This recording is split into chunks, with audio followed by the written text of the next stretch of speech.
Hey everyone, and welcome back to another episode of the Modern Woodcarver Podcast. I'm your host, Michael. Today I'm joined by Kelsey from Carved by Kelv on Instagram. Her work is absolutely amazing. She does these adorable, cute little character style carvings, and I think all of you would really love her work. And I'm really happy to have her here today. Kels, thank you for being here. Thanks for having me. That was a really nice Yeah, introduction. you're welcome. It's well deserved. Your work really is amazing and it speaks for itself. Thank you. Yeah. So, tell us a little bit about yourself. How did you get started in wood carving? Um, so it's funny actually because I kind of got started the same as Tom Parr. I was scrolling through Instagram as you do, and I came across Dan Hero, his little carvings. I think the one that I saw, it was like a stop motion one, and I was like, "That's so cool!" And he just kept popping up on my feed. I am a massive hobbyist, so I've tried lots of different hobbies. Um, and I was like, "No, I can't do another hobby." But I kept seeing him and I was like, "Right, okay, I'm just gonna have to give this a go." So I bought myself some knives off of I think I did like a little bit of like Googling first, as you do. Mhm. And I came across like knives that are good for beginners. And I think ultimately I found that knives were quite expensive. I thought that they were going to be cheaper than they were. Um, but then I like went away and found out like from Reddit and things like that, ones that people suggested. So I originally got I'm really bad at names, but this brand, Morkin Morkin? Oh, yeah, I've heard of them before. Yeah. I've never used them, but Well, I originally got them and I got like that one and a shorter blade and they're Sloyd knives. And when they came, they were really blunt, like yeah. really blunt. And I also got like some little basswood blocks as well. And I did what I imagine most people do when you first get stuff and you think that you're going to be like really good at it straight away. I don't know if many carvers do that, but like when I first got the stuff, I was like, right, okay, I'm going to just have a go at doing a little sailor. And it was awful, as you can imagine, because especially the fact that the knives were so blunt, I thought I was really bad at it. Yeah. And I'm trying to like do this sailor, and I didn't even have gloves at the time either, so I don't really know how I didn't manage cutting myself. But yeah, that's how it kind of all started, was through like finding Dan Hero, and then I kind of went down the route of buying all the equipment. And it's the first hobby I've actually had that stuck for me. I've like I say, I've tried a lot of different hobbies, but then when I found whittling, it's kind of I don't know. There's something about it. It's really therapeutic in a way. That I found like you can sit and do it for like hours, and I'm a big thinker as well. Um, so I don't know. When I'm doing it, I find myself just like completely relaxing, which I think is quite unique for my brain. Yeah, I think that's one of the main attractions, I think, to a lot of us carvers is we're all I've noticed a common trait amongst all of us is we seem to be, you know, people that overthink a lot of things. A lot of us can't seem to sit still or, you know, they, we got to get our hands on something and just keep our minds occupied and our hands busy. And I think wood carving or whittling is like perfectly fits that, you know, mentality to just keep you completely entranced and take your mind off of things and your hands busy.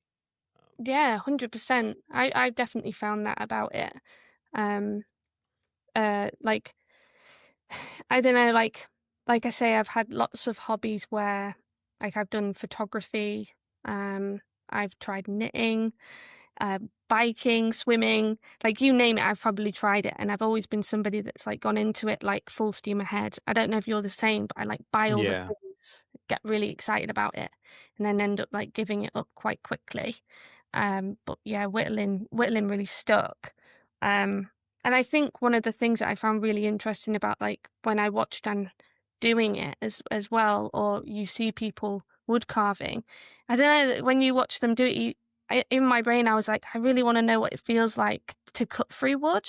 Like it just looked like really, I don't know, like like, yeah, like I say, therapeutic and like a fun thing to try. Yeah, it does have a very satisfying aspect to it. Being able to Yeah, like, especially when your knives are properly sharpened and you're able to slice through that wood really cleanly, and you see that nice glossy finish on the wood after yeah, you cut. And I don't know, there's something about like when you are finally carve something and you kind of reveal the form that's hidden inside the wood.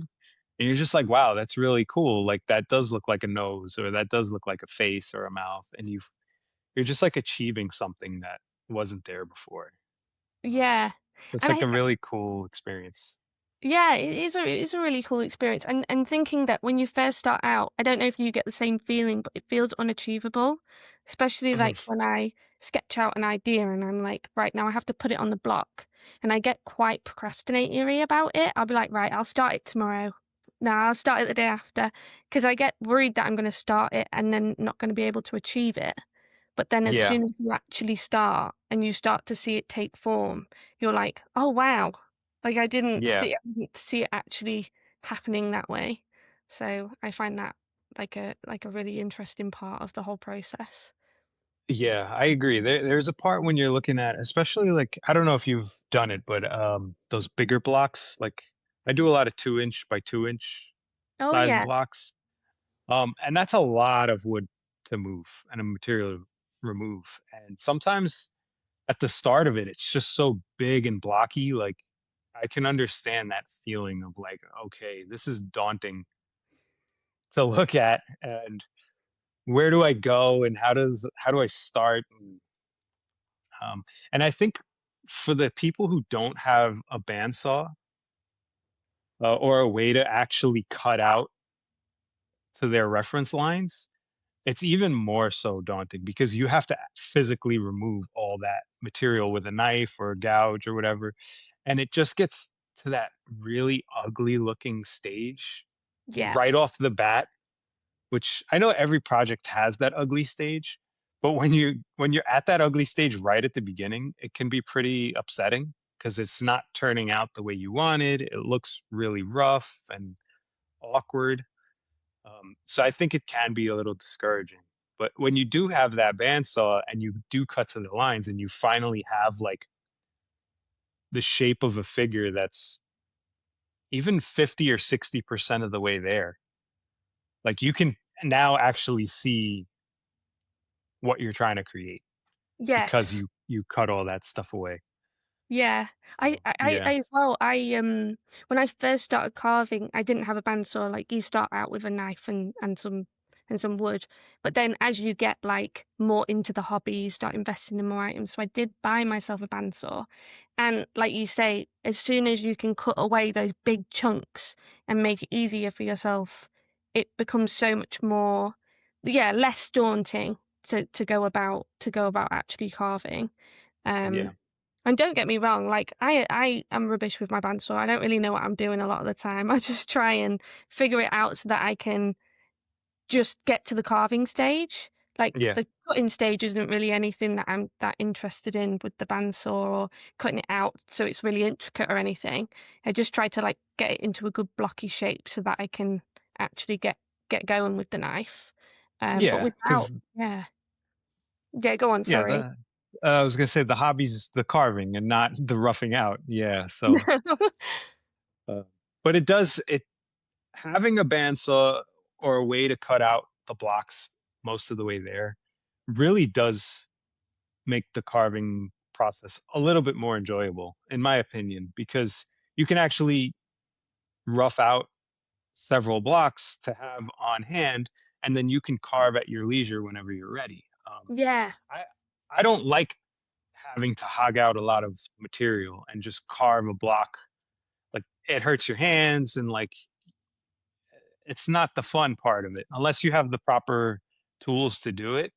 But if you're just using a standard knife, like a inch and a half blade, to remove all that material is just gets mind numbing after a while. It's not Yeah, fun. you're sat there for a really long time. Like, especially Mhm. in the beginning, I think the first thing that I carved and it actually went well was a pumpkin. And I just remember back now actually doing it, and it took me so long. I think it took me like 3 days to probably get it to a point where I was like, "Oh, I can actually see what it's going to be now." And that was a really small block. But as Mhm. well, like I say, in the beginning, you have no sense of what a sharp knife is really. Takes some time to even understand that as well. Um, but yeah, having the bandsaws, like, changed everything to make it a smoother process. As well as, like, I recently got some file chisels, like the little butt chisels. Those Yeah. things Those have changed everything as well. yeah. They're incredible little tools. I love file. Um, I have a whole bunch of them that I've bought over the years, and they are absolutely amazing. Um, they hold the edge really well, they cut really well, and I find them very comfortable to hold and use. It's Yeah, good as well because they come like, pre-sharp, like, they're already yeah. sharp when you get them, there's no having to sharpen them, which is, like it is quite daunting as a newbie to carving as well when you get something and it's not already got the sharpness, so you end up feeling like you're no good at it, but it isn't that, it is just that your blades aren't sharp enough. Yeah, and it's kind of deceptive that, like, some of these companies will sell blades, not sharpened, because most beginner carvers don't know how to sharpen. A lot of intermediate carvers still don't know how to sharpen properly. So you start to blame yourself and think you're just not good at it when really you're just not working with the equipment the right way. Yeah, Um, and wood carving is unfortunately it's one of those hobbies where you need to adapt many other hobbies to maintain it. So you need to learn the hobby of sharpening. You need to learn the hobby of stropping and hobby of painting or whatever other element you apply to your wood carving. So you just need several different hobbies to make the yeah, one hobby work. Um, so yeah, I do like the brands that come sharpened right out of the box. Like yeah. Flexcut is, one that's always mentioned, and their knives are great. They're sturdy. They're not too crazy expensive. Um, they're nice, a good middle ground to experienced level carving tools. Yeah, Yeah. 100%. Like my 2 main knives that I use are both Flexcut. So I've got my roughing out one and then like the Detail Pro one. Mhm. Funnily enough though, the when I first got the Detail Pro, the end snapped off it, so I ended up Yeah. just adapting it so that it but I find it better now I've adapted it than when it was had the little tip on the end. Um, but that as well, like I always like when the end snapped up, I was like, "Oh no, now I can't use this knife anymore." But I think I was like, "Well, I can. I just need to figure out how to adapt it." So then that's another little hobby on the side where you're like figuring out how Yeah. to to Now make you're a them. now you're a bladesmith. Yeah, Yeah. exactly. There's like a lot within it, isn't there? Yeah. And that's kind of the beauty about wood carving too, because I mean, you have to be able to adapt to every situation, not every piece of wood is going to behave the same way. Not every character you carve is going to come out the way you envisioned it. And you just kind of have to go with that flow. And, I think sometimes people get too caught up in wanting it to be exactly perfect the way they envisioned it. Or if they're watching someone do it on YouTube and they're copying in it, it doesn't look how it does in the video. They get too hung up on the fact when I feel like sometimes maybe you should just kind of let go a little bit and just enjoy the process and go with the flow and see where it takes you because you can ultimately come up with something a lot cooler than you initially designed or just use it as a learning experience and try again. Oh yeah, definitely. Like when I first started as well, like I would watch a few on YouTube. Like I watched Doug Lineker a lot. I watched his videos. And I think the first little guy I've got him here, the first little guy that I actually carved was like this little sea like sailor Yeah. man. I don't know, like little Cornish man, and I watched his little character ones that he does, um, but I remember when I was doing it, I thought I don't want to make what he's making. I want to make Hmm. something that's my own. So I kind of just took the way that carves his characters and then like made it into something that I wanted it to be, rather than just making like a like for like. Um, Yeah. of what he'd done. Like, there's nothing wrong with that. I think definitely within the learning process, um, to figure out cuts and things like that, it's always really good Absolutely. to follow tutorials. But like from the off, I was always thinking I want to make things that are my own, like that are unique to my own design. Um, but yeah, Doug's stuff is like really good to watch. I can never understand how he chops off so much wood in one foul swoop though. Whenever I Yeah. watch him, I'm like, my blades could be sharp as anything, and I can never get like a huge chunk off like him. Yeah. I think that just comes with the experience. And Yeah. also, I think a lot of people forget when he preps for those videos, he carves like 20 versions of that particular piece. That's So so true. he already has like the process down. He knows where to make the cuts, how to make the cuts. So I think he's done it so much, he's just running through the motion too.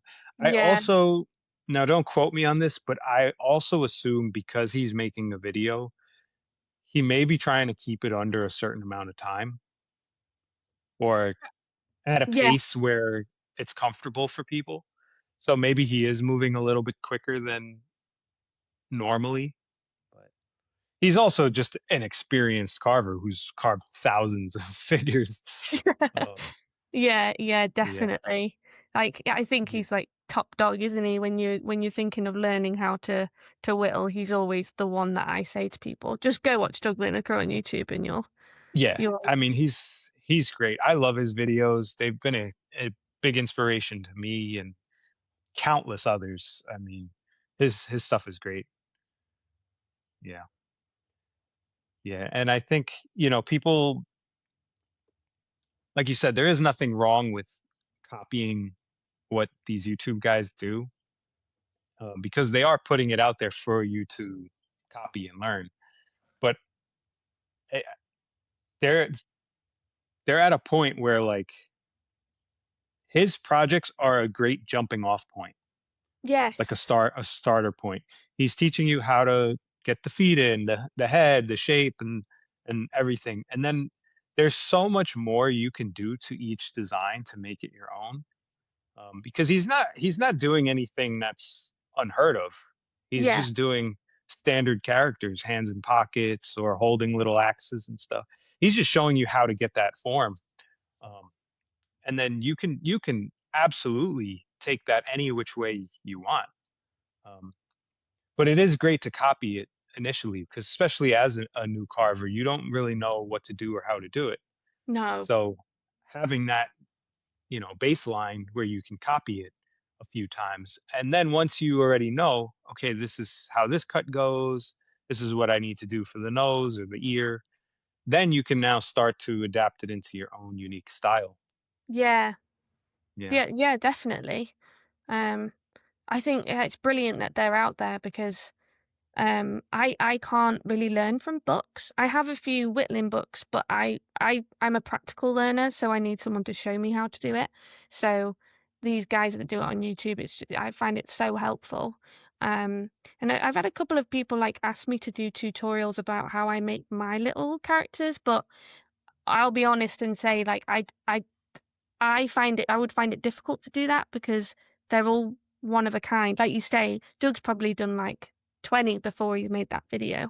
Whereas Yeah. whenever I carve something, it's probably the first time I'm carving it. So I don't really know how I'd ever show someone a roughing out or tell them how I carved it, because a lot of the time it is just figuring it out as you're going. Like you Right. said, carvings never end up how you expect them to in the beginning. And a lot of the time I'll have an idea in mind, but then as soon as you start carving, something might go like slightly wrong, or I've got the measurements off slightly. Yeah. And then when you get it at the end, it's not at all what I thought it would be from the beginning. Yeah, and I mean, uh, your work is absolutely incredible. I mean, I love your style and I love the painting and everything you do. I mean, I'm I think you can absolutely make tutorial videos because even though you say you don't know how, like, it's never gonna come out the way you envisioned it, you're s the what you do, because you do a lot of pop culture-y stuff too, like, similar to Tom and Dan Hero, like, you did, what's the rooster's name?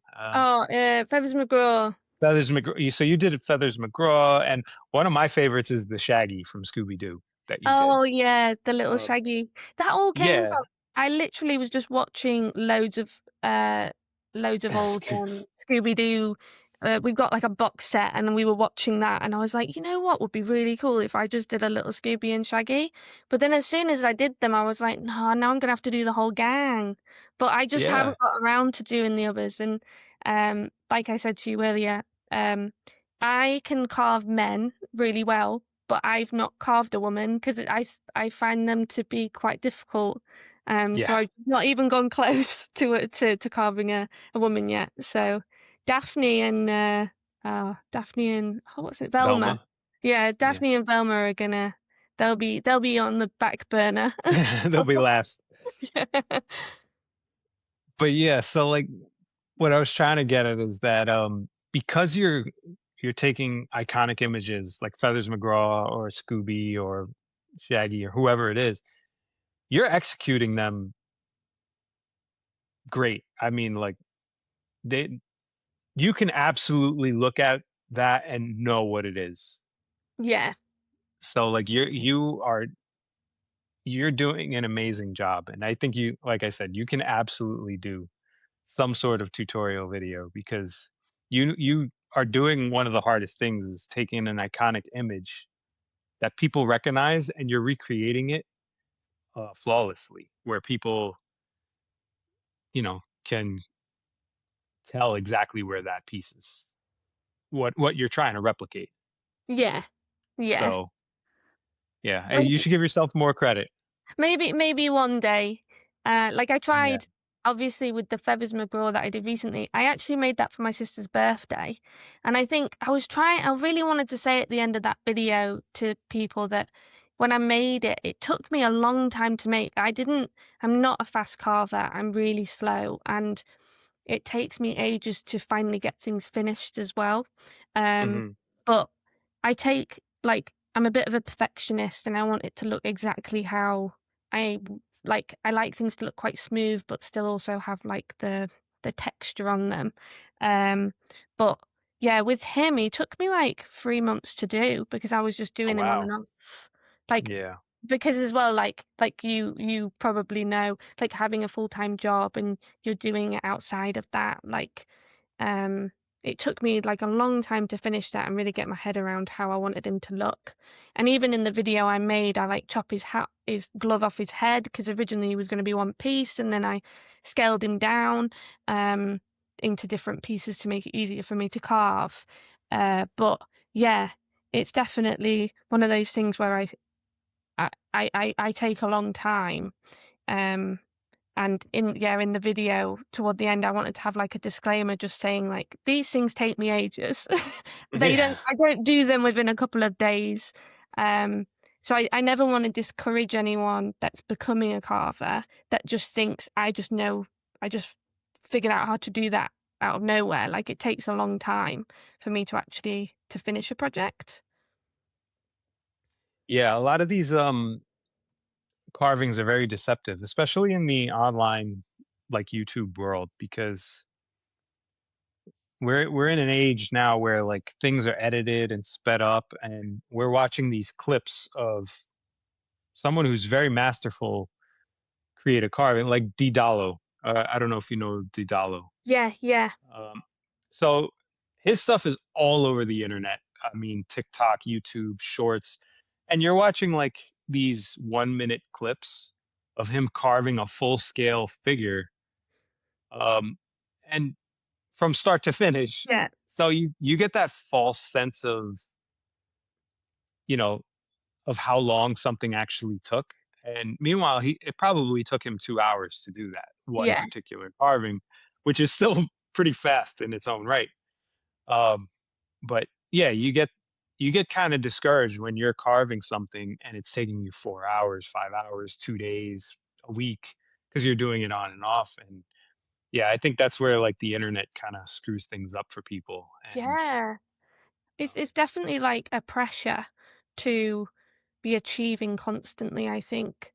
As and I try my best to like not go on Instagram too much. Like I'll go on there and I'll, have a scroll and stuff, but I try not to look at what other people are doing too much because it impacts how I either feel my style's not as good as other people's. And then also the fact that like, oh, they're churning out so many carvings and I'm still working on this yeah, one.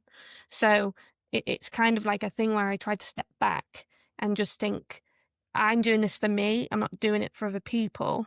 Um, and it's like remembering that fact. Like I took up this hobby because I want to do it, not because I'm trying to impress other people. And I think there's quite yeah, like a blurred line with that, especially when you like I made a video that was just all about the equipment for carving.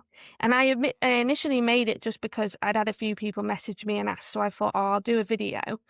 And then that kind of like it did quite well on Instagram and on TikTok. And then I don't know, I all of a sudden felt like I had this, I don't know, like sense of I have to be proving that I know what I'm talking about. And I don't know what I'm talking about. I'm still very much learning. I've only been carving since 2024. So that's only like 2 years. And in the grand scheme of it, it's a really small amount of time. So I don't know yeah, everything. Um, and like people ask a lot of questions and I don't always know how to answer them because a lot of what I've learned is just from like watching other people on YouTube and following different Reddits and things like that. sure. Yeah, I mean, in 2 years, you've come in a very, very long way. I mean, it takes most people years to get where you are to where you're at. So I definitely commend you and give you a lot of credit for how far you've come. Thank you. I Um, mean, and yeah, it's a lot of a lot of I tell my partner's always like, "What are you thinking about?" And I'm there like whittling. I'm just always thinking about it. It's always in the back of my mind. I'm yeah, always wanting to do it. I think it's all encompassing. I don't know if it's for you as well, but it's like once you're in it and you can't really yeah, get away from it in a good way. yeah, yeah, definitely. I mean, it's something I always walk around with my knife and a piece of wood in my pocket. Um, as I would like to say I can carve every day. I don't always get to, but I would like to. Um, yeah, it's one of those things where it kind of consumes you, and Yeah. you keep thinking up new ideas and want to try things and try different knives and equipment and tools. Um, and I'm always seeing things that like I just see other people do, and I'm like, that's so cool. I want to try that. I don't always do, but there's a long list of things that I want to try and carve. But And then there's never enough like hours in the day. never enough time. Yeah, yeah. So, and then there's different styles too. Like I recently been doing some relief carving. You can see in the background Oh here. yeah, yeah. Is that the wolf? That's the wolf. Yeah. Yeah, So that's really nice. I wanted to do some relief style carving, and I want to do bigger scaled, um, sculpture carvings. But this, it's where you can find the time and the energy and the resources to do it that just kind of stops you. I love the sunset that you painted behind him. It's really Yeah, nice. I'm gonna be honest, I hate how it turned out. Oh, do you? Yeah, I don't like painting. I'm not I don't think I'm good at it. I don't enjoy the process of it. At times, I kind of enjoy it when it's turning out really nice, but I just find it tedious. Again, it's a hobby that I'm not interested in, Yeah. is painting, but it's like a necessary evil. And I'm I'm glad I painted it just because it is something I don't like and I want to improve and I want to get better. Um, but I much preferred how it looked without painting. Yeah. No, yeah. And I feel like if my painting skills were better, it would have turned out a lot cooler looking than it actually is, but I don't I hate it. I don't hate it. I just don't I don't love it.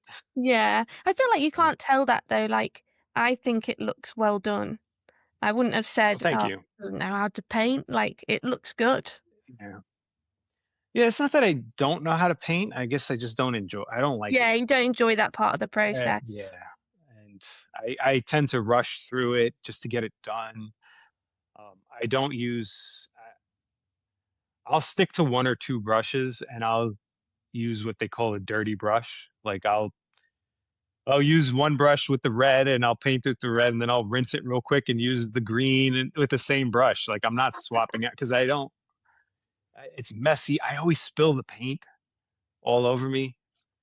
I have these little plastic paint trays. Ah, these paint trays. I I think what gets me a lot about the whole process is having to clean those paint trays because Yeah. you'll use it and it's acrylic and then it sticks to it and then you're like, oh well now I have to clean it. I think it's the process that of the paint is a lot more like time consuming, a little bit like something you have to clean up, whereas with carving it's just straight through the block, not something you have to think about. Yeah, and then when I'm painting, all I can think about is wanting to carve. Yeah. And I'm like, I'm wasting all this 2 hours painting this thing when I could have been carving for 2 hours, which is what I actually wanna do and Yeah. not paint. I can't say I hate all the painting. Like, I've done this, like, these couple of character Oh, guys, nice. and I think the paint came out really cool. No, yeah, I love it. Sorry, There's my another dog's trying to guy come in. that's okay. You know, Oh, look at his hat. yeah, I turned it on my lathe. Oh, I love that. So I really enjoyed painting these guys because I think also I really just enjoyed carving these guys. Yeah. So I was really happy and proud of what I was doing. And then I was like, oh, the paint's going to come out really cool. There's all like a mental positive aspect of it And while I was they look painting it. so good. Yeah, I mean, he came out really cool, I think. Yeah. So I love it because it's like more pastel. I really like that pastel yeah, look. it's Um very washed out. yeah. Yeah, stained look. Do you know of I'm gonna probably butcher the name. Kobito.hb on Instagram. They do like little gnomes. And I don't think so. they're very much like that pastel style. They've got really good faces, but they're quite simple. You probably like their stuff. Um, Yeah, I'll have to check them out. I'm yeah, sure maybe I've seen it. I just don't oh, I know the name. 100%. I feel like everybody in the carving community is kind of connected in some kind of way. Yeah, But yeah, I'm not great at names, so uh, I've probably butchered it. But yeah, that's one to check. yeah. Now, your painting is really cool. You do a great job on painting all your characters. I And so do you like painting or I do like the process of painting. I like I say with all of my hobbies I've had, I when I was younger I was really into art, so I've always kind of loved doing painting and drawing and things like that. Um, So it's one of the processes that I do enjoy. Again, I kind of procrastinate against doing it because you get scared that once you put the paint on, that's it. If it goes wrong, the carving is ruined. Um, Yeah. so I kind of procrastinate a little bit against doing it. And I often wish that I could be somebody that doesn't paint their carvings. Like, they just look great initially. You don't need to add paint to make them look even better. Um, I often wish that I was like that, but I do think that color brings them to life and gives them a lot more of like my style, I suppose. But yeah, I do enjoy the painting process, especially like dry brushing, adding Hmm. the white to them and the shading aspects as well. I think it like brings a lot of life to them, which Yeah. prior to paint you don't really see the that side of it. Yeah. Yeah, and I think your style of carving, because they are very animated looking and cutesy, I think the painting process lends really well and complements the style of what you're creating. Um, Yeah. I think if you're doing like realistic type stuff or sceneries and stuff, the natural look you can get away with not painting them. Um, Yeah, yeah, definitely. Like, yeah. I think her name's Katja. She does a lot of like hard Yeah. stuff. Cat Joe, I think it is. Yeah. She Her, does the hard like mahogany pieces, walnut. I mean, yeah, her stuff is incredible. it's incredible. Like her little pumpkins and things like that. Like I look at Yeah. them, I'm like, wow, like blown away by how And amazing they look. I've messaged her a few times over the years, and I've asked her like how long some things take, and she said they take a long time. Um, I can imagine. I mean, yeah. I carved my grandpa a turtle out of hardwood, out of oak. I saw the turtle. He was cool. He took a long time as well because it's because it's hard, it takes a long time, and it does not cut like basswood in the terms that it's Mm-mm. got more fibers, I think, or Yeah, something. it's There's something splinters. about it. Um, but I feel like it's really rewarding when you've completed it because of the wood, it just looks so nice that you don't need to do anything to it. Um Yeah. But yeah, her stuff, every time I see her upload something, I'm like, wow, that's incredible. And the fact that I wear gloves because I've cut myself multiple times. I don't think you wear gloves, but she also doesn't wear gloves because she made that viral video where she cut Yeah, herself. she had her fingers all taped up and stuff. And then Yeah, there were people that apparently were like commenting on it being like, this isn't funny or whatever, and she kind of had to do like this was a joke. yeah, she caught a lot of flack for that one. I remember. Yeah, because she did make it look pretty real. Yeah. She had all her fingers taped up. They were bloody, and yeah, I thought it was cool and a little funny, but I could see why people get upset. I mean, I I've think the glove thing is definitely in the carving community a bit of a touchy subject. You get a lot yeah, of people that are pro glove and are completely against gloves, which I just find funny. It's like skateboarding and helmets. It's just very much mm, like the same kind of thing. Um, but yeah, I think the fact that I cut myself a couple of times, I was like, right, okay, I need to wear some gloves, otherwise I'm going to be at the hospital all the yeah. time, and it's not worth that for me. I I'm I'm on the fence. I'm pro gloves. I think everyone should wear a glove. Protect yourselves at all times, and take care of your fingers and your hands. I don't wear gloves. Yeah, Um, for a few reasons. One reason is because I find the glove awkward. yeah, Um, I I like being able to feel the piece of wood in my hand. The glove has that layer where like it gets kind of weird and slippery, and the it's not form fitting. So like there's pieces of the glove that are hanging over. So I just find it very uncomfortable and awkward. And I feel like when you wear a glove, you feel like you're fully protected, and you tend to be a little bit more, you know, less cautious of what your knife hand is doing because you have that false sense of security that your hand is protected. So I feel like you tend to lose that element of protecting yourself. Yeah, I think I get what you're saying, especially in terms of like skill as well. You probably are like when wearing a glove, for me especially, like I think less about the cuts I'm making because I'm just Hmm. thinking, oh, I can just do what I want because my hand has a glove on. Your hand's So it protected, doesn't and really matter. you could still absolutely cut yourself with a glove Oh, or oh, I've stab done it. yourself.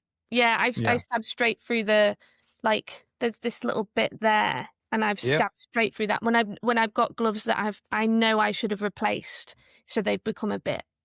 I've Yeah. stabbed straight through there. Um, but yeah, definitely in terms of uh like protection, but then you end up like taking less steps in learning the process of how to cut Yeah. and away from yourself, I suppose. I'm also more of an advocate for the finger tape. Oh yeah, yeah, yeah. I find that more comfortable. It's a little thinner. You know, you can adjust it. You can take it off when you want and stuff. So I like that. I don't use it all the time, but that's the route I go. Also, another reason I'm not fond of gloves is I used to work in a wood shop, Okay. and gloves were a no go. You never wore gloves Oh, interesting. because The you're machine. running your hand. Yeah, you're running your hand over table saws. You don't want a glove near a table saw because if that snags, your hand is getting sucked right into the blade Yeah, and you're losing that hand, yeah. you know, or you're working with a planer or a jointer. And perfect example. And, you know, maybe I'll cut this out or not if people are squeamish, but I worked with a guy and we did use gloves occasionally, because we were dealing with big, massive, you know, boards of wood. So sometimes we used gloves to pick it up and handle it around. But one time he was running a board over the jointer and he had his gloves on and his pinky was overhanging the board Oh and god. the glove got snagged in the jointer and pulled his finger in and it took half his finger off. Oh god. Um, I'm not saying that wouldn't have happened if he wasn't wearing a glove, but I It it could likely not have wouldn't have been happened. that bad. And yeah, maybe not would have been that bad, or maybe it would have been worse. I can't say, maybe the glove helped protect it, but the glove 100% snagged and pulled his Pulled hand through. further in. Yeah. And, he went home with half a digit on his hand, Yeah. unfortunately. It's not And what you want. so I have that kind of ingrained in me for working in a wood shop for many years, like gloves, loose clothing, long sleeves, they're just a no-go in the shop. Um, I know people do it, and I'm not gonna lie, I've done sketchy things too, things I shouldn't have, but luckily enough, I walked away without any issues.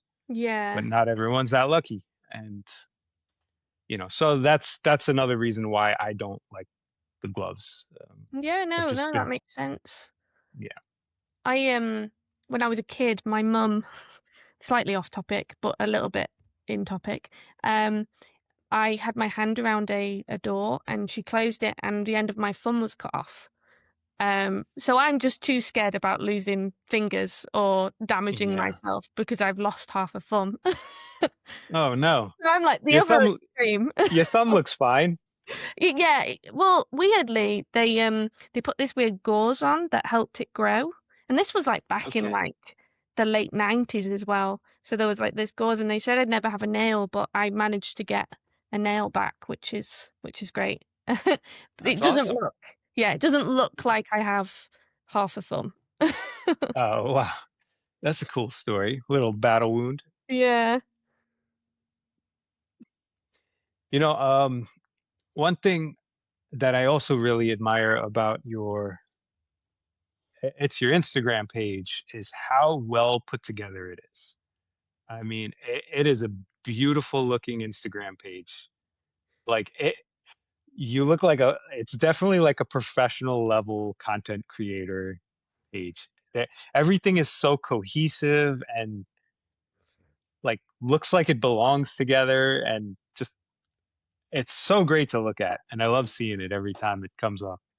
I Um, think, yeah, I have a little cheat to that though, because my job is a creative strategist, so I make content for a living. So I'm making content for other people that's meant to be like mhm, aesthetically pleasing, I suppose. And like that's something about myself that it comes with a detriment, to be fair, especially my Instagram page, because I don't just post things. I don't know, I won't just post like a little quick tip or something like using my phone. I always feel I have to use a camera or take really nice photos of something for the aesthetic of it, I suppose. Um, which can be like really limiting because it means that I don't just post more, because I could post more regularly, but I don't because I feel I have to make it as perfect as possible. Um, so yeah, that's a bit of a problem for me. Uh, but I'm glad that you think it looks aesthetically pleasing and nice to look at. Uh, but yeah, it's definitely, it comes from like doing content creation as a job, I suppose, that I kind of just feed it to my hobby.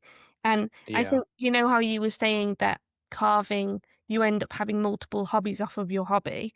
So I love photography and I love creating like videos and things. So I think this has been such a great hobby for me as well because it means that I can do all the hobbies together. Like I can Mhm. combine a lot of hobbies and then um yeah, make multiple uh fun things out of that collaboration of all my different hobbies over the years. Oh, it's really cool. Yeah, no, it just matches your work so well, I guess. You Thank know, like you. how the page is set up, how your carvings are, the painting, everything just goes together, blends together so well. And that's something like I wish I could do. I feel like my social media pages are just I can't be bothered a lot of the times. I'll take like this wolf carving, right? I finished that and I posted it the other day and I took the picture, it's in my shop. There's a bunch of junk behind it and stuff all over the place. And I just like picture. I didn't care about the lighting or anything, and I just posted it. And But I admire that though, because like I say, you were posting constantly and you're not thinking about like the aesthetic of it, and that's a great thing because I end up putting things off for a long time, being like, oh, well, I've got to clean up, or I've got to take it to this nice place to get some photos. Whereas you just take it and show people what you've done, and then I'm there like, right, okay, in a week maybe I'll have this done, and maybe have a photo of it. yeah, but also like at the same time, I feel like you're doing the piece injustice. Like you have a really nice carved piece or finished art piece or whatever, and then you're taking a picture of it, and like everything around it looks like trash. So like the piece itself doesn't look that good. I Whereas your stuff, you're like setting it up for success. You know, like you're making it Instagram worthy, and like you're tailor making it to get those likes and those comments and stuff, yeah. which, you know, I do see what you're saying, but definitely in terms of yours, I've seen that post and I did not pay any attention to any of the background, just the carving. you're gonna go back now and you're gonna be like, "What the hell is that in the Oh, back?" You're like, "What is?" Yeah, because I'm looking at it now. There's stuff everywhere. but that's it. I That mean, you is could see it in actually the background here. Yeah, That's actually how it looks when you're carving. Like my desk is it's true. always packed with like rubbish. I'm usually watching something on an iPad in my jogging bottoms. I'm not like looking great or anything. I'm just doing it. And then whenever I film something, I'm like, oh, okay, right. Well, I've got to make sure of these few things. Like I don't look like I've not washed my hair today, or my desk isn't really untidy with cans of Coke and things. Like I think I'm like, right, okay, so there's that extra element. So my recent carving that I've been doing, I started off filming it and then I went, you know what, I'm not even enjoying the process of filming it at the same time because it's an extra element to the hobby. So I was like, right, this carving I'm not gonna end up posting proper filmed things of it because I was like, it's just taking me too long to actually create the thing that I want to create in the first place because I'm filming it to show people this is how I filmed it, if that makes Mhm. sense. Yeah, definitely. Yeah, the filming is a double-edged sword. It's nice to get your work out there but it makes the process 5 times longer and so much more annoying. It's Yeah. not about carving anymore, it's about filmmaking. Yeah. And that's Yeah. exactly with the feathers one. That's why it took me so long, was because I was like, "Right, I wanna make a video out of this, or 2 videos or whatever," and then I was like, "Right, well, this is gonna take me a really long time because I'm gonna have to make sure, like, all the things are in place before I can actually press on the camera, get different angles as well," and I'm in a really Yeah. room. Yeah, and then, like, the few times I've tried to record things in here, like, I'm in a garage and I always have the door open when I'm working. And I have neighbors that walk in and there's dogs barking and like a random cat will walk in or something weird. So it's just, yeah. Or like a family member will come down and start asking me questions while I'm in the middle of Yeah. recording something. Like it's just so awkward and weird and Not a really lot of ideal, is distractions. it? Yeah, it's not private in any regard. Um, yeah. Yeah, so that So I definitely is something in that. I don't know who he is, but he does a lot of, like spoon carving and stuff. It's really aesthetically pleasing, and I've seen a lot of his videos. Every time I watch them, I think, "This looks amazing, but how long did it take for you to do all the videoing and the editing and actually create the carving?" And I'm like, "This is insane that some people are able to do that." Um, it's quite, yeah, get quite envious about it. Yeah, I give all those, YouTube guys a lot of respect. Yeah, yeah, Yeah. I mean, it's an immense amount of dedication, time, and, um, I don't wanna say it's a thankless job because there are many people who are appreciative of it, but, a lot of it is really just them wanting to do it for the passion of it yeah, or the fun of it. Like, they're not really gaining anything from it. Maybe they're monetized. I have no idea what that looks like for them, if it even amounts to much of anything. But I can't imagine it's generating enough for them to, you know, quit their jobs or anything like that. It's just got to be overwhelming at yeah. times.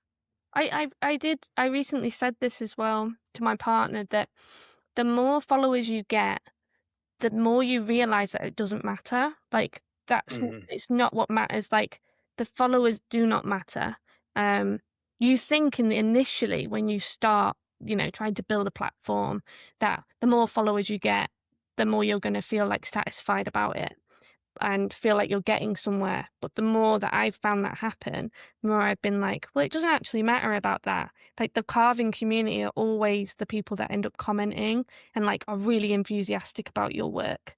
So I often think that, like, outside of the carving community, it's not as I don't think it matters as much what other people Yeah, outside of that think.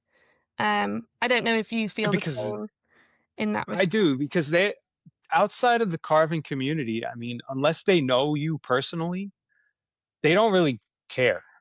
They like what you did, and that's it. Whatever picture that it is, if it's a wolf or shaggy or whatever you carve, they just see it for half a second. And they're Yeah. like, "Oh, that looks cool." Tap, and then they move on, and then they forget about it. Yeah. Whereas the carving community people actually genuinely appreciate it, and they'll zoom in on the picture and they'll study it and they'll ask questions. How did you do that? Or how did they paint it this way? And like I I love the carving community. They're absolutely amazing, and everyone is so willing to share their knowledge. And I like it more when someone from the community actually engages with the videos or the pictures than someone who's a non wood carver. Yeah. Not that I'm saying the not because there are plenty of non wood carvers who do appreciate the art aspect of it and the what you're doing, and those people again I appreciate.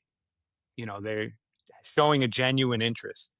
They're not just passing you by and giving you a fake like, not a fake Yeah. like, but a mean nothing type of. But yeah, I could see the numbers are nice when you see it go up. You're like, "Oh, cool, I have 1,000 followers. That's nice." I mean, I don't know what it would feel like if you have 1,000,000, Yeah, you I know? can't even Eh, imagine that. Um, it's kind of insane to think that, yeah, I there mean, I are feel people like that get that. I'm not gonna lie, I'm sure it feels pretty cool that 1,000,000 people follow your work or 100,000 people are interested in what you have to do. Um, I kinda feel that doing this podcast where I'll look at the views on a video and I'm like, "Oh, wow, I got 100 people who watched this video," and I'm like I try to envision it as if, 100 can mean a lot or a little depending on who you are. And I try to envision it as like, okay, if I was standing outside and there was 100 people just staring at me, like watching what I'm doing, like that's really cool. Yeah, Like 100 people's a lot. I mean, an internet world, 100 people means nothing, um, I because it's really like a small little blip. But I guess it's how you put it into perspective. yeah, I love that way of thinking about it. That like, if there were 100 people actually looking at you, you'd see, Yeah. wow, that is a lot of people. And I think, yeah, that's definitely something that is forgotten when in the internet world, that 100 people is a lot of people if you were actually to Mhm. see them. Um, Yeah. Because if you had a gallery opening and 100 people showed up, you're like, wow, that's a lot that's of people. incredible. Yeah, That's a lot of people. it's a great But online, turnout. yeah, online, you're just so used to these numbers. Like you'll see some videos, they'll have 40,000 likes and 2,000 comments on it, and you're like, wow, that's amazing. And Insane. then you look at your post that you did yesterday, and it's got like 5 views on it, 5 likes on it. You feel bad about yourself at And then times. you remember though that those 5 people that have liked it genuinely care about it.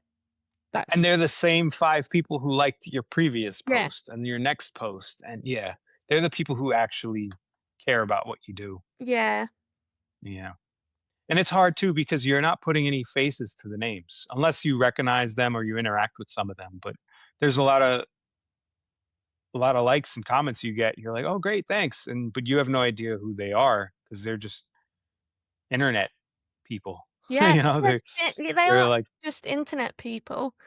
That yeah. you don't know who they are, and you don't know their story. And I think sometimes for me as well, when I get if I upload a video, I actually don't go on it until the next day because I get really nervous about if I get comments because sometimes I'm like, I never really know how to reply because, like I say, I'm a bit awkward.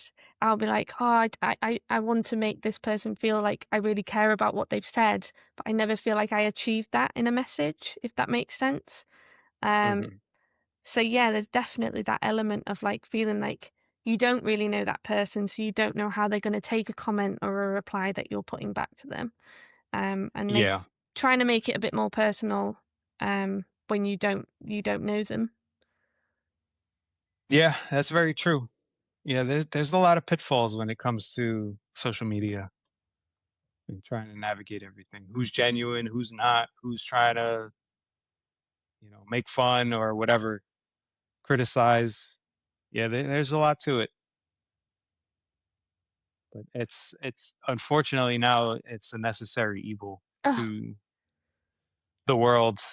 You need it, and majority of the way it's amazing. oh yeah, You know, 100%. it's a great resource. Yeah. I mean, I say all these things, but I choose to put my work out on Instagram.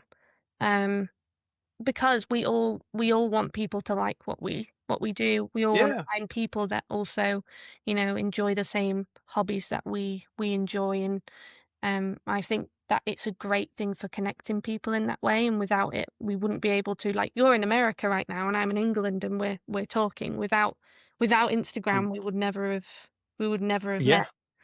which Yeah. is really cool. And it's cool to be able to like learn, different styles and techniques from people.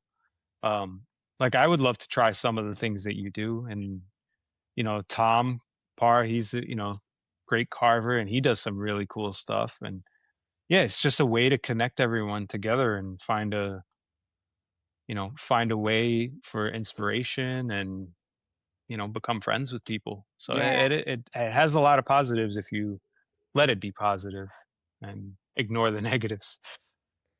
Yeah. You know, one thing that you blew up on a little bit was your carrot, Oh, yeah, my carrot. Oh, I got him over your here. carved carrot. That was a really cool This little guy. carving. Yeah, with a little tooth. Yeah, I mean that guy's hilarious. I just love the look on his face, and yeah, you gave it such a cool personality, and it's just a carrot. Yeah. It's like it's such a simplistic thing, I but think you found a way to like give it such cool life. I think it's kind of Aardman-y. I'd say it's quite Aardman-esque, like vegetables and very British, like characteristics, and the eyes, like the little glass eyes, I'd say are quite Aardman-esque. But the reason that I actually ended up, I just remembered this, with carving vegetables with eyes was because my friend, it was her birthday coming up, and I asked her, like, what do you want for your birthday? And she said, I want you to carve me a chili. And I thought, oh, okay, I'm going to try to carve a chili, but I'll give it a little face. And then that kind of like stemmed off from that. And I thought, oh, I could do loads of different vegetables. So yeah, I did like my carrot and aubergine. I've done a strawberry. I've done like, and a pear, a variety of fruits and vegetables. But that's what kind of like kicked off, I guess, my style, was her wanting this chili. And then I was like, right, okay, well, you can have a chili, but I'm going to give it eyes and a face. That's so cool how just someone's random idea for wanting something like spiraled it out into like a whole series of carvings for you. Yeah. Yeah, and it was Yeah, all her. I owe it to her for like saying to me, yeah, I just want this little chili. Um, yeah. because yeah, that little carrot. I think that was the first thing as well that I'd ever made, that I carved, and I thought, I absolutely love this. Like this is Oh, that's cool. this is something that I'm really proud of. And like you say, it is just a little carrot. But when you create something and you've carved it and it's very much your own design, I think you feel really like, oh wow, I've really achieved something from this thing that I Yeah. started learning. And I think if I'm remembering correctly, I think the carrot is how I actually found your Instagram. Oh, is it? Initially, yeah, I can't remember, but it is one of the first things I remember seeing of yours. A little Was carrot. the little carrot, yeah, which is it's so like it's such a ridiculous thing, like a little carrot with a face on it, and it's just so cool. Yeah, I had all these Yeah, ideas. I was like, because that's the thing as well. So after I did him, I thought, right, I'm gonna do all these fruits and vegetables, and I did some mushrooms as well. And I thought, I'm gonna start selling my carvings. And I like went to this. So in the UK, like wood carving isn't really popular. We don't have I've competition. heard that. Yeah, Yeah, like, I'm very jealous of that fact. Like, in America, you have competitions, you've got, classes you can go to and things like that, but over here, and it's meetups. not like that. So, my friend was actually going to a Zine fair, and I was like, "Oh, could I come along and see if I could sell any of my little characters?" And I had lots of people being like, "Oh, they're so cool," but then it's hard as well when you create something and then you want to sell it, because you kind of think of the time that it's taken you to make it, and also the things that you buy and things like that. So I like priced them too high. They were like £25 or something for this little guy. which which is too cheap, to be honest. Yeah, which, as you know, Yeah, like it takes a long time, and then but it was at a Zine fair as well, and I kind of, I didn't make any sales, and I felt a little bit like, "Oh, well, that's okay, like, you're not gonna make sales from everything." But then I decided, like, I didn't want to go to fairs and sell things, so I put some things on Etsy, and I did get a couple of sales out of that. But then after that, I realized that I'm just making these things for other people at this point. Like, I'm not making anything new. If I just continue to create just these little characters and then sell them on Etsy, that's taken away yeah. from like a new thing that I could be carving. So I kind of was like, you know what, I don't want to sell anything. And I think that's okay. I think when you take up a hobby, you don't have to always think, I'm creating this to sell it. Because I think Yeah. people often get into that as well. They think, oh, okay, now I can do this craft, I should sell it. But you don't have to. You can do it just for you. It doesn't have to be a thing that has to make you any money. Yeah, the selling is it's nice if you're able to do it. I think when you like I sell stuff when I can, and I it's a double-edged sword. It helps fund your hobby, which Yeah. I get is why people would do want to sell it. Some people also need the extra income, which, is a no-brainer. Oh, yeah. But but when you start to make stuff, you get burnt out, and to sell it. I mean, you get burnt out, and you start to lose touch with yourself. I guess you're not putting yourself into the art anymore, and that's really what this is art. And um, don't get me wrong, there are people who absolutely kill it on Etsy, like Cody Bonham, Block and Knife. Dude is a machine. He cranks things out and he sells them, and he puts so much care and attention to every carving he does. I have no idea where he finds the stamina to carve as much as he does and sell as successfully as he does on Etsy. And props to him. I was He going to deserves every bit of that. Yeah. I think as well for me, and maybe it's because I haven't created all that many carvings. Like I have a little thing above my desk with all my little carvings in, but I get really attached to them, and I think, oh, Mhm. I don't want to sell them because I made it for me. I mean, maybe in the future that'll change and I'll want to start selling things, but like I'm quite attached to them, and I think, God, the amount of time that's gone into them to sell Mhm. them for me right now isn't something that I'm interested in doing. But I find it Yeah. really impressive when people do, because I think, how are you not attached to that? And how, but like, I suppose it is an art form, like you say, you selling it, like it's also giving you more exposure and giving you more in your pocket so that you can continue to fund your hobby. Yeah. Yeah, I agree with that. I mean, there's a ton of carvings I have where, and I think all of us as carvers do this, where we're carving constantly to, like you said, stop the noise. Yeah. The thinking and everything. And all of us have our lives and our problems and our happy moments and our sad moments. And there's so many of my carvings when I've sat down here and I've carved, and there was pretty heavy stuff going on in my life. Family members passing away, or um, you lost your job, or whatever the case is, and not just sad moments, but there's happy, joyous moments too. And I can look at these pieces and remember how I felt at that time of my life when Yeah. something heavy was going on. And I can look at that piece and I'm like, there's no way I could sell this. There's a lot of depth and meaning behind it. Whatever that meaning is, I don't know. But, there's pieces you just look at and you're like, I remember what was going on during that time, and I just don't want to let it go.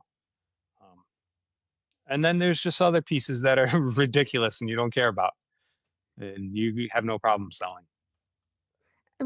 Yeah, hopefully one day I'll get there where I'll want to sell some things, because it would be really cool for, like I say, I make bits for like family and friends, but to be able to sell them and yeah, make a bit of money would be great.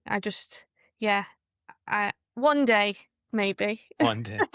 You al- Also, the downside too is the valuing of it is difficult. Like you said, you put the carrot up for 20, 25 bucks, and it took you hours and hours and hours. It's not worth $25 to sell. Like you put so much time and effort and thought into it. But I also get it on the consumer aspect of it. I'm not going to spend $25 on a little carrot that What am I gonna do with means, it? Yeah, I always yeah, think, where am I going to put it? What am I going to do with it? It's a cool little gag gift. I get it. So I understand how some things can be priced and can't be priced accordingly. Um, but if you do end up selling it right for 20 bucks, you're going to feel bad about it. Like yeah, you put 10 hours into this little carrot and you sold it for 20 bucks, which is pennies on the hour. yeah, and you just gonna feel bad about yourself. And then now you don't have the carrot anymore. Yeah, I don't have the carrot And anymore. where did the $20 go? To Yeah, lunch? yeah, You exactly. know, like, I think it's that whole thing as well of like you can replicate something as much as possible when you're carving, but everything is so unique. Like whenever you carve something, it's always unique. Like yeah, I've carved this carrot, but I've got like 4 other carrots I've done, but they all look so different to each other, and I love that aspect of it, um, in terms of whatever anybody carves, like you say, if you carve from a Doug Lineker video, like your thing is always gonna be unique to you, and I think that's really cool. Like, it's not mass produced. It is very, organic, and you've made it, and it's always gonna look different to anything else that you've made. But I think within that, like, if I was to sell something and then redo it and I'm like, "Oh, it's not as good as the carrot that I just sold." I think that yeah, I have problems with that a little bit. yeah, I agree.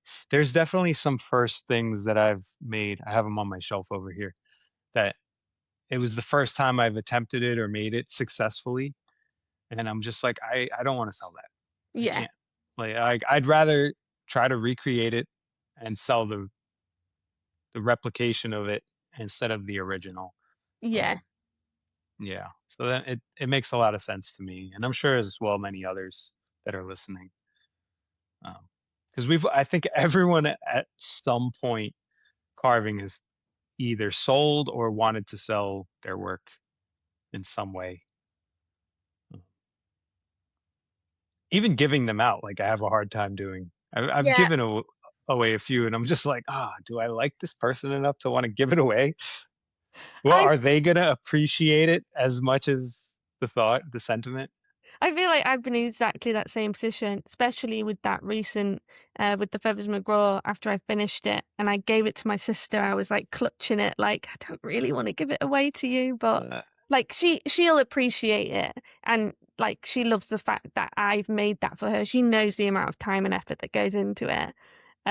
Which I guess you get from your family and friends because they do mhm. understand it a bit more, but it's still hard giving it away when Yeah, it's a piece of you. yeah, yeah, that's exactly Yeah, it. It is. It's a piece of you. It's a piece of um something that you've taken a long time to create. yeah. You can also take comfort in knowing the fact that when you go to her house, you can always steal it. Yeah, I could always steal it. Yeah, you could always steal it back, and then get mad at her when she says that she can't find it. You Yeah. know, "I gave you this and you just lost it? What's wrong with you? You don't appreciate it." Originally, she said to me, she was like, "I'm gonna take him to work and he'll sit on my desk." And I was like, "But what if someone steals him off your desk?" So now she's got him at home in her little office, like his beady little Yeah. eyes. So I think she was Oh, like, "God, what if someone does steal him?" he would get stolen. There's something about, so I've had this conversation with Tom, and there's something about you guys in England and Wallace and Gromit and Feathers, all that Yeah. type of stuff where you guys are obsessed. Like, I think either you or Tom commented it on, on one of the Feathers videos that it's in our DNA, and I genuinely believe Yeah. it is. Like, it definitely is. There's something so heartwarming about Wallace and Gromit, and especially, like, as a kid, the, Curse of the Were-Rabbit was one of my favorite films. It still is now. Like, it just brings you a lot of comfort, um and I think Nick Park, his style as well, for Wallace and Gromit is it's just so unique and you can spot it a mile off. Oh, Um, absolutely. yeah, so I just Yeah. think it's so quintessentially British, everything about Wallace and Gromit. I think because I'm a big Aardman nerd, I read like their books. I've got like an Aardman book and things, and they actually mentioned that when they did Chicken Run, they had to, like, change some of the wording because it was, like, over in America as well, wasn't it? Yeah. And they had to the DreamWorks told them, they were like, "You're the way that you're saying these words, no American would ever understand." So they had to, like, change some of Yeah, the it doesn't lingo, translate too well. Yeah, that makes sense. which was really Yeah, interesting. I was joking with Tom about it because, that's you guys all seem to flock to that style, which is really cool. I appreciate Wallace and Gromit and all of that as well, and I love the movies and the art style. So I was joking with Tom, and I was like, I need to find like the American equivalent. Oh, okay. Um, Yeah. so I was, so I joked with him like, well, I'm in New York, and I was like, I should carve a rat eating a pizza, like Love that. which which isn't like a completely original idea. Like I've seen that all over the place, art styles, people drawing it. And I was like, that's something I should try and do, but in the very like claymation-y style that you Yeah. guys replicate. So that would be kind of cool. I Oh, should work on that. 100%. I'd love to see that. Yeah. I think you do such a Yeah. good job of it. Yeah. I don't know. I don't know where I would begin to start carving a rat, like a cartoon style rat. I can definitely see it in my mind's eye Yeah. though, like how Yeah. it would, or a pigeon, yeah. Or Yeah. a pigeon. Yeah. You'd have to have him with, Because like, 1 foot though, because in cities, they've always got, like, 1 foot or they've got one foot. something.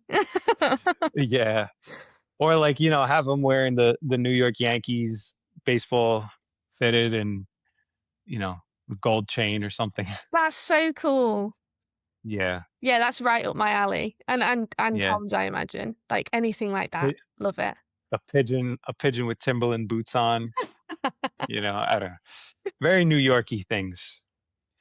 But Yeah, I love that. yeah. Can't wait to see it when you do it.